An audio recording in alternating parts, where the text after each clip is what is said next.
Hello and welcome to a brand new episode of the Daily Debate. My name is Ahmed Nader, and tonight we'll be focusing on the Russian invasion of Ukraine, which took place in the past couple of days, and the reaction of the world, the reaction of the West, the United States and the other countries and the United Nations as well to the Russian invasion of Ukraine, including the economic sanctions and the political sanctions on Russia, including the President of Russia, Vladimir Putin himself. But we'll be starting straight away with the latest from the presidential activities which took place on Sunday. And President Abdel Fattah al-Sisi with the top story for tonight on the Daily Debate. President al-Sisi had received today a phone call from the King Abdullah II bin al-Hussein, King of the Hashemite Kingdom of Jordan. Presidential spokesman Bassem Radi said that the call touched on the discussing of a number of issues today related to the bilateral cooperation in various sectors, as well as exchanging the views and the visions regarding the developments in the regional and the international issues of common interest. King Abdullah expressed his pride in the fraternal bilateral relations between Egypt and Jordan and their distinction in light of the permanent coordination between the leaderships of the two countries, stressing his aspiration to push forward the frameworks of the bilateral cooperation at various levels, praising the recent convening of the Egyptian-Jordanian Joint Higher Committee in Cairo, headed by the two prime ministers. The spokesman added that the president expressed to King Abdullah the continuous development of the bilateral relations between the two countries and the coordination on various regional and the international issues as well.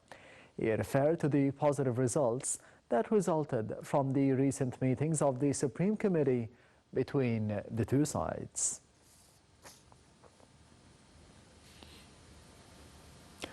We will return to the main topic of the Daily Debate for tonight and the Russian invasion of Ukraine, as well as the economic sanctions that took place on Russia in different fields and the political sanctions that are on the way as well. In the upcoming report, more details about the conflict.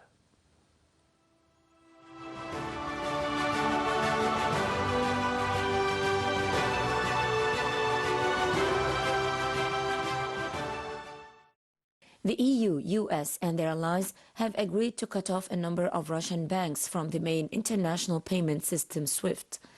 The assets of Russia's central bank will also be frozen, limiting Russia's ability to access its overseas reserves. A joint statement said that the intention is to further isolate Russia from the international financial system.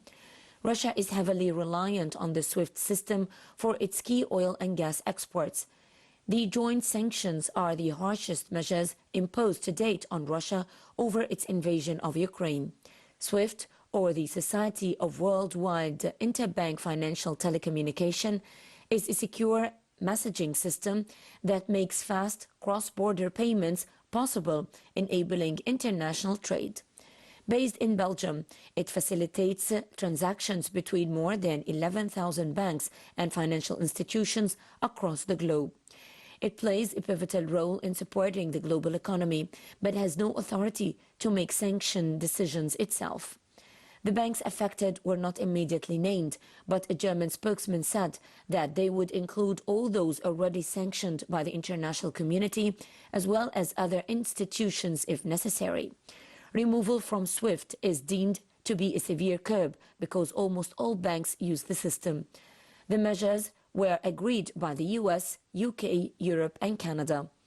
Excluding certain Russian banks from the SWIFT system used for trillions of dollars worth of transactions will hit the economy hard, and in the words of the White House, it will make the country rely on the telephone or a fax machine to make payments. Picking certain Russian banks will ensure the sanctions have the maximum impact of Russia, while preventing too much impact on Europe. European businesses will be able to continue to collect money owed and buy Russian energy. President of the European Commission, Ursula von der Leyen, said that the decision to paralyze the assets of Russia's central bank would stop the Kremlin from using its war chest.